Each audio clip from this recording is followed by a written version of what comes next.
जिनवर, जिनवर मतलब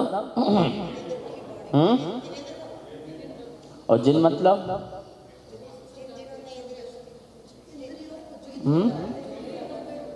जिन और जिनवर, जिनेंद्र, ये सब क्या है?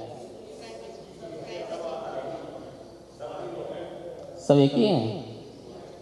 अरे वर लगने से तो श्रेष्ठ हो जाता है,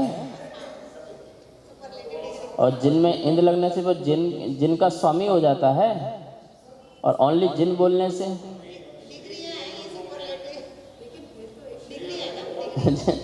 अरे जिन, जिनवर और जिन इंद्र, जिनेंद्र। देखो, जिस जीव ने एक अंश में भी वीतरागता प्रकट की है वो सब जिन है। वो सब क्या है? जिन है। मुनिराज भी जिन है। जिन मतलब जीतना। जिन मीन्स क्या है? जीतना।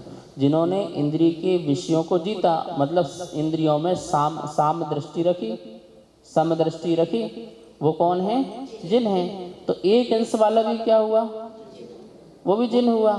तो चौथे गुण स्थान से लेकर के 12वें गुण स्थान तक सब एक देश जिन है। क्या है वो? कौन है? एक देश जिन है। जिन्होंने केवल ज्ञान प्राप्त कर लिया, तीर्थंकर नहीं है, तीर्थंकर नहीं है, और केवल ज्ञान प्राप्त कर लिया, वो जिनवर हैं। बाहुबली क्या है? जिनवर है। भरत भगवान क्या है? जिनवर है। जो नीचे के 12वें गुण स्थान से उसमें भी श्रेष्ठ हैं, उसमें भी श्रेष्ठ हैं। तो क्या हो गए वो क्या हो गए? तीर्थंकरों को छोड़ करके। किनको छोड़ करके? तीर्थंकरों को छोड़ करके जितने भी केवल ज्ञानी हैं, मुनि हैं, सामान्य मुनि हैं पर केवल ज्ञानी हैं, वो सारे के सारे कौन हो गए? कौन हो गए? जिनवर। और जो जिनवरों में भी श्रेष्ठ हैं, ऊंचे पदशाली हैं, महापुण्यशाली हैं, जिनका समोषण लगता है, जिनका शासन काल चलता है, जिनका तीर्थ का प्रवर्तन होता है जिनसे, वो जिनेंद्र हैं।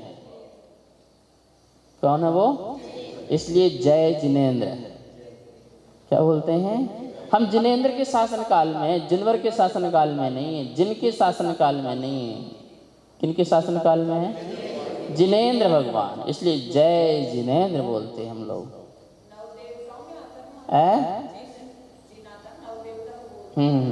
वो जिन आ गया उसमें, जिन में सब आ गया।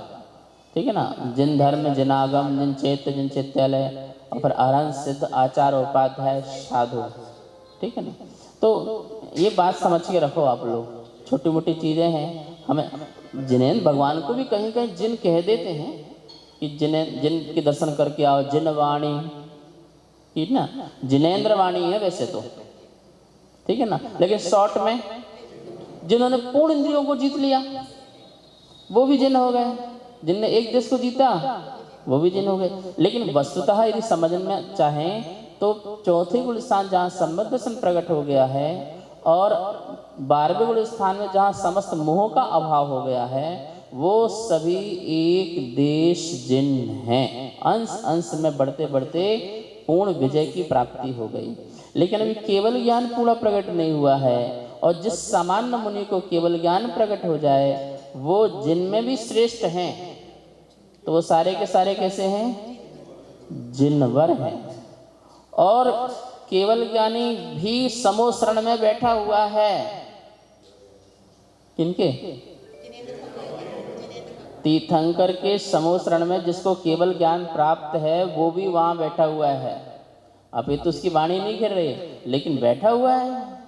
महापुण्यशाली जी नामी तीर्थंकर प्रगति, जिससे तीर्थ का प्रवर्तन होता है, जिससे तीर्थ चलता है, व्यवहार तीर्थ चलता है, निश्चय तीर्थ चलता है, वो सारे के सारे केवल ज्ञानी जो हैं, तीर्थंकर हैं, वो जिनेंद्र कहलाते हैं। कहलाते हैं। तो अब शॉर्ट जब गाथा लिखी जाती है तो उसमें जिनेंद्र लिखने की जगह नहीं होती, वो जिन लिख देते हैं, कहीं जिनवर लिख देते हैं, कहीं जिनेंद्र लिख देते हैं। वो आप लगा लेना, ठीक है ना? कहना ये चाह रहे हैं कि जिनेंद्र, कहना क्या चाह रहे हैं कि तीर्थंकरों ने ऐसा कहा है। तो यहाँ क्या लगा, जिणवर। हाँ, जिनेंद्र वर्तमान में 24 ही होते हैं जिनेंद्र, सब जिनवर हैं, सारे जिनवर। जैसे अरिहंत और अरहंत,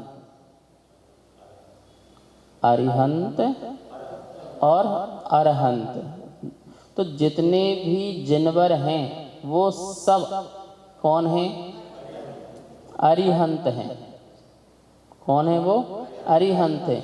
और जिनेंद्र जो है वो अरहंत है। जिनेंद्र कैसे हैं? अरहंत। अर्ह मतलब पूज, जो पंच कल्याणकों से संपन्न हैं, जिनकी पंच कल्याणक से देवी देवता पूजा पाठ आदि करते हैं, वो अरहंत हैं। और जिनके पंच कल्याणक सिर्फ एक दो ही होते हैं, बाकी नहीं होते हैं, केवल ज्ञान मोक्षण सबका होता है, बाकी 3 कल्याणक किसी के ना भी हो, तो वो अरिहंत हैं। वो अरि मतलब क्या लगाना है? शत्रुओं को जिन्होंने जीता, कर्म शत्रुओं को जिन्होंने जीता। तो 4 कर्म शत्रुओं को तो बाहुबली ने भी जीता, भरत ने भी जीता और तीर्थंकरों ने भी जीता। तो कॉमन एक शब्द अरिहंत आ गया, तो उसमें तीर्थंकर भी आ गए, जिनवर भी आ गए, ठीक है ना, सामान्य केवली भी आ गए। लेकिन जब कहीं अरहंत लिखा हो, माता क्या लिखा हो? अरहंत लिखा हो, तो वहां तो सिर्फ ओनली सिर्फ तीर्थंकर को ही यूज करना है, उपयोग करना है, कि वहां तीर्थंकर की बात चल रही है, मतलब पंच कल्याणक से संपन्न जीव की बात चल रही है। तो नमोकार मंत्र में अरहंत होना चाहिए कि अरिहंत होना चाहिए? है? यदि अरहंत मात्र करते हैं तो क्या प्रॉब्लम आएगी, और अरिहंत करते हैं तो क्या फायदा है? बस इसलिए अरहंत मात्र नमोकार मंत्र में करते हैं, नमो अरहंताणम, यदि इतना मात्र करते हैं तो क्या होगा? मात्र तीर्थंकर ही आ पाएंगे। और एक तीर्थंकर के काल में जो कोड़ा कोड़ी केवली ज्ञानी हो गए हैं, जो अरिहंत बने हैं, वो तो रह जाएंगे। अच्छा, नमो अरिहंताणम बोलने में तो अरहंत भी आ ही जाएगा। क्यों? कि 4 कर्म तो उन्होंने भी नष्ट किए हैं, 4 कर्म शत्रु को नष्ट किए हैं, केवल ज्ञानी हुए हैं। इसलिए नमोकार मंत्र में क्या बोलेंगे? सत्तारी मंगल में भी क्या बोलेंगे? अरिहंते शरणम पवज्जामि जो बोलते हैं, तो अरिहंत बोलेंगे, ठीक है ना। स्पेशल तीर्थंकरों को हमको नमस्कार करना है, तो हम वहां पर अरहंत शब्द उपयोग करते हैं, ठीक है। तो जिन वरेहिम वर्णदी, क्या कहा है? जिन वरों द्वारा ऐसा वर्णन है, ये अध्यवसान लिखा ना, जीवा एदे सव्वे, जीव के ये सभी, अध्यवसाण दयो, अध्यवसाण आदि भाव, अपना एक शब्द है ये अध्यवसान, अध्यवसान बोलिए।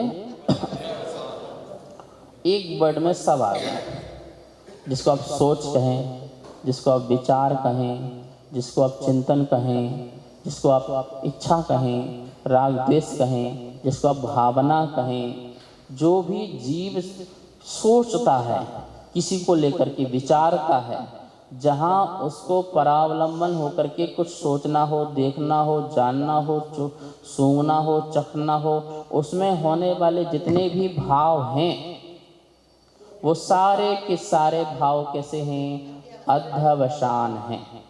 अब वो प्रशस्त हो सकते हैं और वो अप्रशस्त भी हो सकते हैं। भगवान को लेकर के सोचना वो प्रशस्त अध्यवसान है, और जो घर को, ये कौन किसका है भाई? ये कोई भूल गया लगता है। अच्छा, आपका है।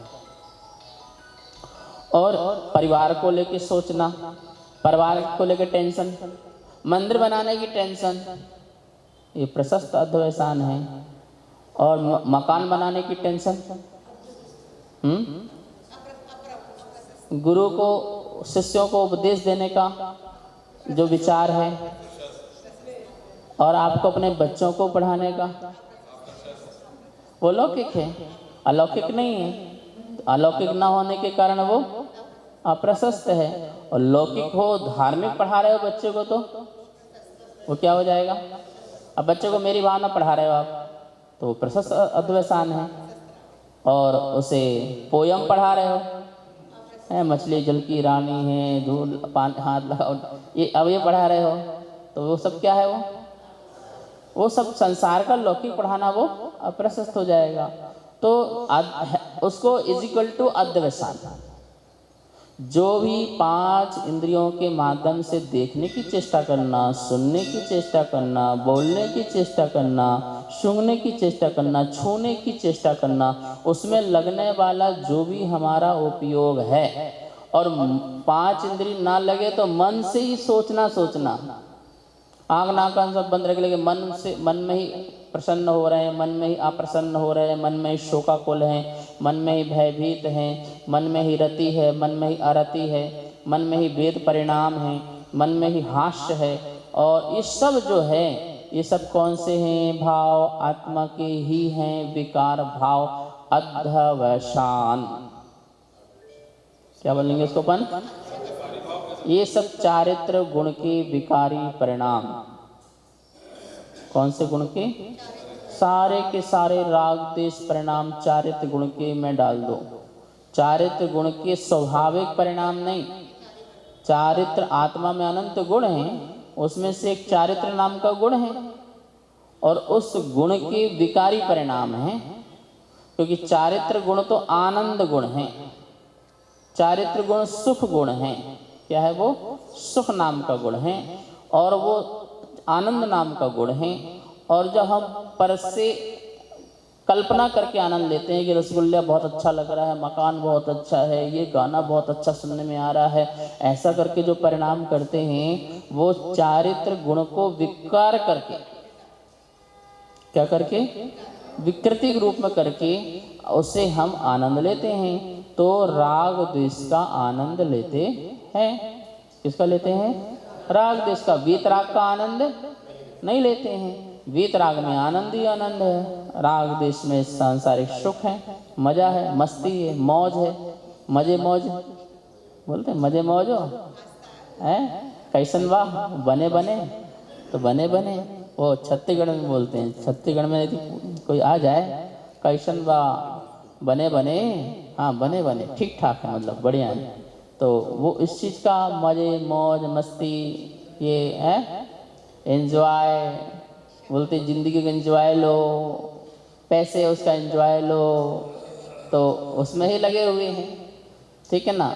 तो हम लोग कहीं धर्म का एंजॉय लेने लगते हैं और कहीं अधर्म का, कहीं ना कहीं अपने उपयोग को लगा के रखते हैं।